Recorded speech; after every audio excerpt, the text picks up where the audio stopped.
wanted to talk today about what's going on in Iran right now. The brutality of the Islamic Republic and the mullahs is absolutely out of control. I wanted to talk about what's going on, not in a detailed sense. Instead, I wanted to talk more on a kind of strategic level.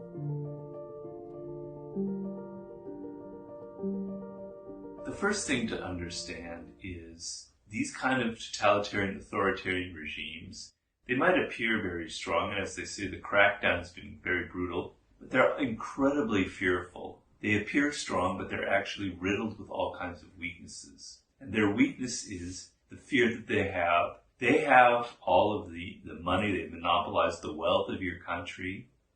They've monopolized the weaponry, the military, etc.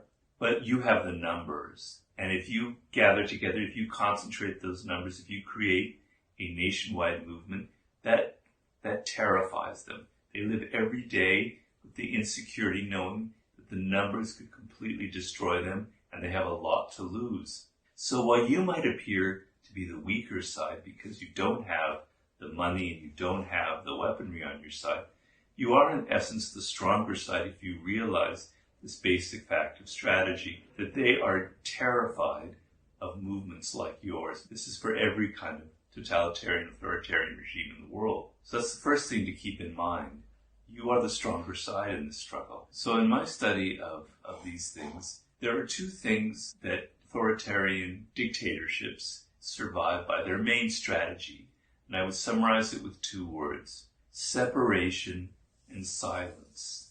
And those two things, separation and silence, actually go hand in hand. You can't do one without the other.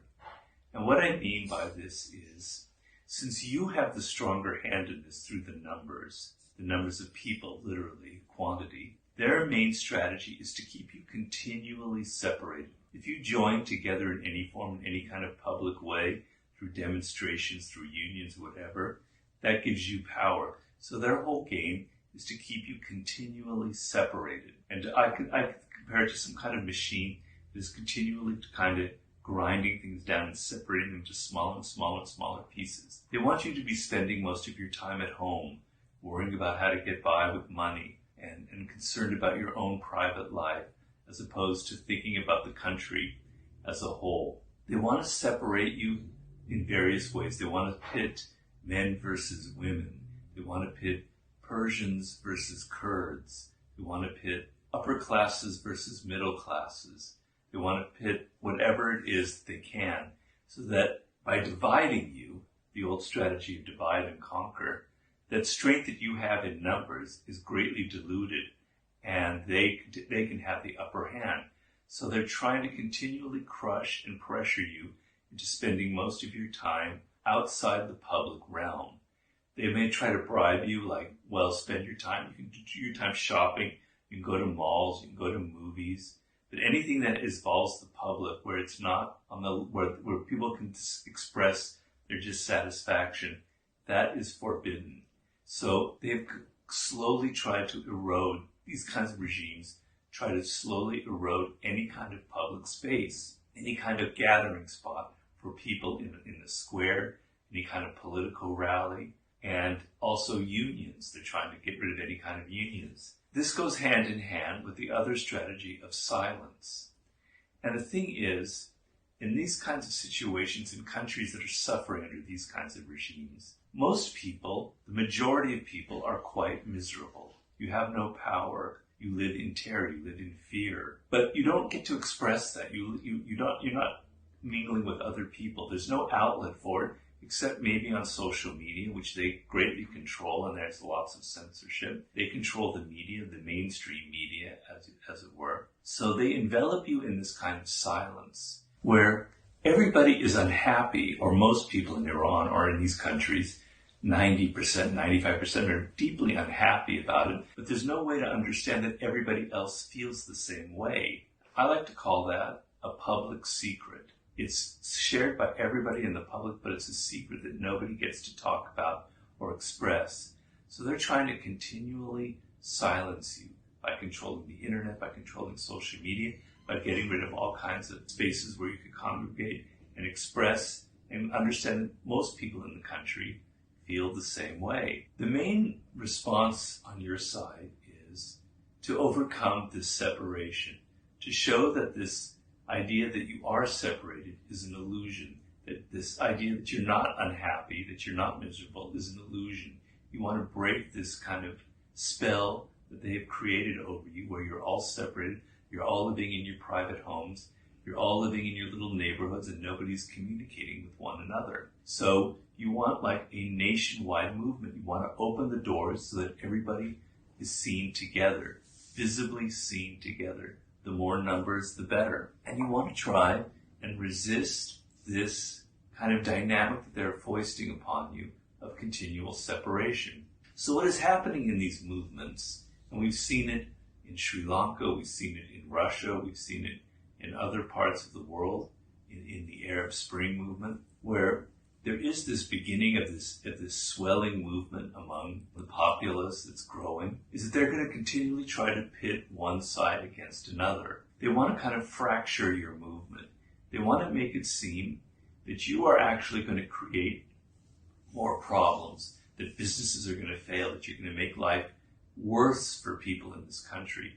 So they're going to try and separate the working classes from the elites, etc., or men versus women, because this is a movement that largely at first was generated by women with the Amini protest, which is one of the most important factors in your favor, actually, because the thing is, if you get women involved in a movement like this, it's women from all classes, women from all ethnicities. This bridges all of the separation gaps that they're trying to create. You're overcoming this separating tendency they're bringing through actually the organizing of women of all classes and ethnicities throughout the country. But they're going to try and separate you, and you have to resist this with all of your might. So you're all in this together. Every person, every ethnicity, every faction is in this together, and you're not going to fall for the dynamic where they're going to try and separate you on any level. The other thing is the silence. You have to be continually voicing your and making it apparent and making it clear so that this public secret becomes public knowledge. Everybody in the country knows what is going on. Everybody knows that everybody else, their neighbors, are equally unhappy. Everyone has the same similar kind of complaints and gripes and is suffering in the same way. And your voices are raised, and you're raising it continually. You're shouting from your balconies. You're shouting from the rooftops. You're giving slogans out. You're breaking the spell of silence they're trying to foist on you on a day-to-day basis. Now, the thing I've come to learn in studying these movements is the element of time, which is an incredibly important factor. Because what often happens is there's this initial burst, this initial wave of anger that kind of overcomes everything I've talked about. It overcomes the separating dynamic. It overcomes the silence. And then it tends to fritter away because that's human nature. It's hard to sustain this for very long. And so what will happen is, in the beginning, there'll be these moments where it's kind of crystallizes these protests.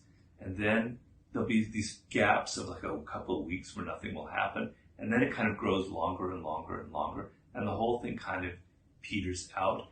And then the crackdown the situation becomes even worse because they have learned from your protest movement how to fight more effectively against it, how to crush you even more brutally. And they're going to do it, and they're going to find other ways. So it's a very dangerous moment. And what I've discovered is what I call is a wave theory of these kind of demonstrations. If you come at them with protests day after day after day, I mean every day, it's tiring, it's exhausting. It's hard to get people to be involved in that.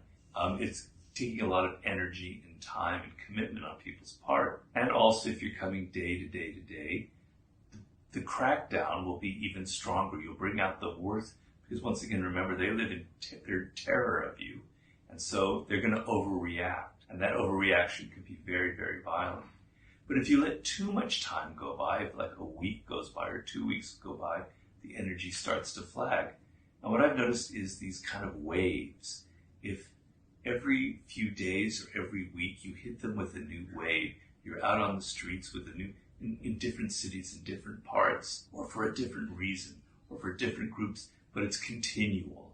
So there'll be a lull for a few days where everybody kind of takes their breath, and you come at them again with even a bigger wave, bigger and bigger and bigger, and you keep the pressure on them continually, long enough so that you start to create cracks in them. This is what happened recently in Sri Lanka, for example. And so the separation that they're trying to push on you, where they're making you fight amongst yourselves, you are now going to impose on them through your pressure. By creating these waves that are bigger and bigger and bigger, you're going to begin to peel off people from the elite classes or others who supported them to not be in their interest anymore. You're going to create separations within the security forces, within the military, within the hierarchies themselves, through this continual kind of wave movement. The other thing is, these kind of regimes are incredibly corrupt. They have monopolized the wealth of your country, essentially. And they divvy it up among various different classes who they make kind of complicit in their sort of illegal activity. That will be the upper classes, the wealthy, who are kind of, they're the ones that are able to make all the money, and they're protected. Then there'll be the military and the security forces. So their weak spot in all of this is actually economic. Because if you can hit them where it hurts, then that gives you a great deal of power. And where that hurts is money itself, is in their economic base of power. And the weapon that you have that is the most effective in fighting against this is strikes. But not just a strike of one little union or one little industry here or there, but what is known as the general strike, which can completely paralyze the country. If you can organize every now and then, or just even once, a general strike of every industry all across the country, conceivable lawyers, doctors, working class people, blue collar type jobs, everywhere up and down across the country, and bring the country to its heels and paralyze it for just even one day, it's immensely powerful. So it's a very, very powerful message. It shows that their idea of dividing classes or ethnicities isn't working, and it hits them where it hurts the most, in their pocketbook. But the one weakness that movements like yours have, and that we've noticed in all of these different countries, and even in the United States to some degree, is this idea of the leaderless movement. So in the past, revolutions or revolutionary movements or rebellions had certain leaders, a group, a cadre of people who were the leaders of the group, who would organize things. And that came with its own weaknesses, because these cadres of leaders would form their own kind of party that would then take over and then kind of create another cycle of a totalitarian regime. They spoke in your name.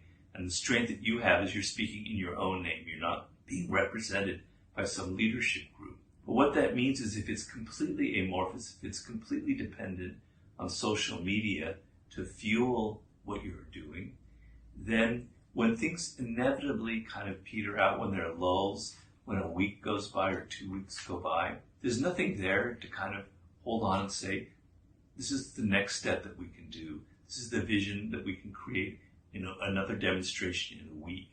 This is how we can up the ante in a few weeks. There's nobody kind of guiding it. One thing that's important is to think of not having a group of leaders, because that creates other problems, but to have kind of these committees of people who understand the dangers that the petering out, the lowering of energy will inevitably happen, and who kind of plot ways to keep the pot stirred over and over and over again.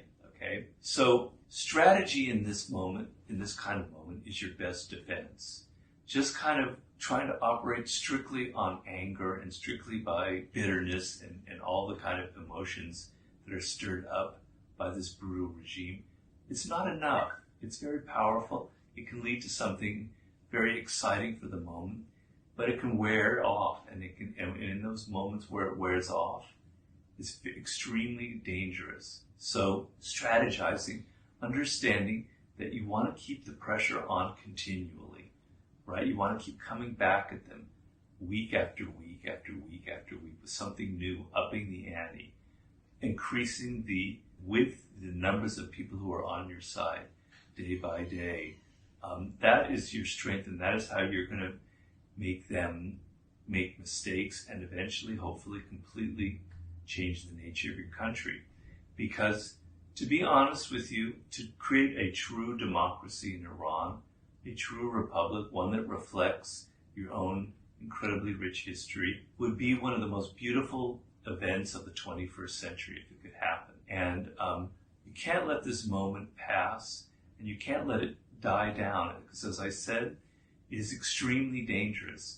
Because once that energy starts to flag, they're going to be coming at you like an animal, and they're going to be creating that pressure to separate and silence you further and further. And it's going to be even harder to get back up on your feet the next time. You know, these things have to create their own momentum, and it must be continual. So your power, your strategy must be, how can we continually keep the pot stirred, not just for weeks, but for months, until things start to crack on their side. They're wanting you to crack and you to divide by class, by faction, and you're trying to get them to crack. So keep the whole thing as unified as possible. Have, the fact that it's being led by women and fueled by women is the greatest thing in your favor. And understand that so many of us here in the West and in the United States and elsewhere, we're following events very closely, everything I can about Iran. You have all of my sympathy. I'm 100% for you, and I hope this has some value for you.